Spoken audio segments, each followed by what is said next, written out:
Harps. I got another book for you. I think you're going to like it. Incredibles 2. Oh my goodness. The Incredibles were a family of supers. When a machine started ripping up the city, they sprang into action. Let me turn my camera so you can see the book better. Okay. While Mr. Incredible and Elastigirl tried to stop it, their kids Violet and Dash grabbed baby Jack Jack. Their friend Frozone joined in the fight. The Incredibles stopped the machine but got in big trouble. Supers were not allowed to use their powers, and Mr. Incredible and Elastigirl had no choice but to return to their undercover lives as Bob and Helen Parr, along with their kids. But when a wealthy businessman named Winston Dever and his sister Evelyn proposed a plan to make supers legal again, Elastigirl would get the first assignment. She was so nervous! But this was her chance to help her family and all supers. Winston was so excited to work with Elastigirl. He allowed her whole family to stay in one of his mansions. Dash loved it. He used a remote control to move the floors and turn on the waterfalls. Wowee. That is super cool.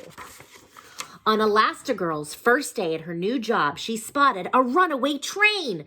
She hopped onto her Elasticycle and chased the train through the city. She scrambled over rooftops. She zoomed up a crane and she zipped through a tunnel until finally she stretched into a parachute and slowed down the train right before it ran off the tracks. Wow, she saved the day. Back at home, Bob was exhausted. Helping with homework, changing diapers, and dealing with teenage drama really knocked him out. While Bob was napping, Jack Jack watched TV. Then he heard a noise in the backyard. It was an intruder! Oh no! Jack Jack tried to stop the criminal. Bob heard the commotion and ran outside. He couldn't believe his eyes. You have powers! The next day, the city buzzed with the news of Elastigirl's amazing rescue.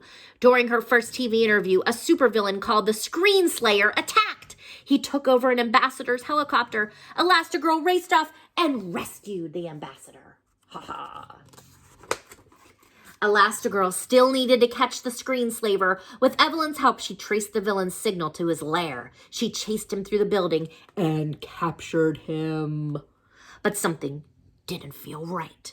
Elastigirl realized she'd caught the wrong person. Evelyn Deaver was the real Screen Slaver. Evelyn wanted to destroy her brother's plan and make sure supers were never legal again. In a flash, Evelyn put hypno goggles on Elastigirl, and she was under Evelyn's spell. Meanwhile, Bob needed some serious help with Jack Jack. The baby's powers were uncontrollable. Bob brought him into the smartest person he knew, Edna Mode, my favorite.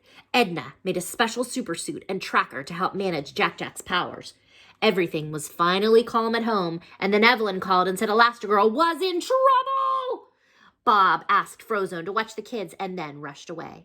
When Mr. Incredible arrived at the Deaver ship, a hypnotized Elastigirl pounced on him. She fought him until she could put hypno goggles over his eyes.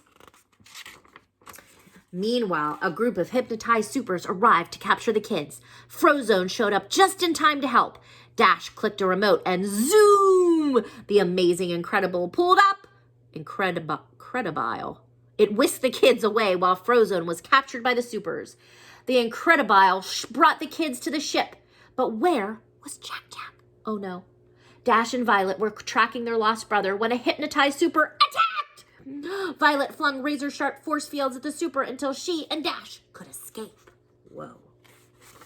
Everyone on board was under Evelyn's wicked spell. She forced the supers to set the ship on a crash course toward the city, and suddenly the kids appeared. They freed their parents and Frozone from the hypnosis. The family was ready to fight together. The Incredibles and Frozone battled the rest of the hypnotized supers. Before long, everyone was back to normal. Then Evelyn tried to escape. Elastigirl chased after her. Evelyn was a fierce opponent, but she was no match for Elastigirl. All the supers worked together to keep the ship from crashing into the city center. They turned the ship around, stopping it just before it reached the shore. Everyone was grateful to the supers. The city changed the law, making it legal for them to use their powers again. Now the Incredibles were ready to face any challenge as a family. The end. I liked it. Did you like it? I thought you would. Bye.